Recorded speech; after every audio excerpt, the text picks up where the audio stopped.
మన దసరా శరన్నవరాత్రోత్సవాలకి బెజవాడ అంతా ఎట్లా ట్రాఫిక్ జామ్లు అయిపోయింది. అలాగే మనకి ఏ పండగ వచ్చినా సరే విజయవాడ నుంచి అదే పండగకి ముందేమో హైదరాబాద్ నుంచి విజయవాడ వచ్చే రోడ్లన్నీ బ్లాక్ అయిపోతుంటాయి.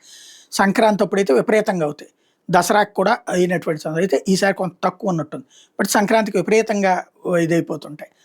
అట్లాగే వెళ్ళేటటువంటి సందర్భం అంటే పండగ అయిపోయిన మరుసటి రోజు నుంచి చూస్తే వెళ్ళేటటువంటి సందడి కనబడతా ఉంటుంది. ఇప్పుడు చైనాలో అట్లా ట్రాఫిక్ జామ్ అన్నటువంటిది భారీ ఎత్తు నడుస్తోందంట. ఏంటంటే 8వ తారీఖు వరకు అక్టోబర్ 1 నుంచి మొన్న 1వ తారీఖు నుంచి 8వ తారీఖు వరకు గోల్డెన్ వీక్ అంట వాళ్ళకి. అంటే వాళ్ళకి చైనా ఆవిర్భావ దినోత్సవాన్ని పురస్కరించుకుని 8 రోజుల సెలవులు ఉంటాయట. దాంతో ఎక్కడెక్కడ అందులో చైనాలో ఉద్యోగాలు 300 నుంచి 500, 1000 అట్లాంటి అన్ని కిలోమీటర్ల దూరంలో చేస్తుంటారు.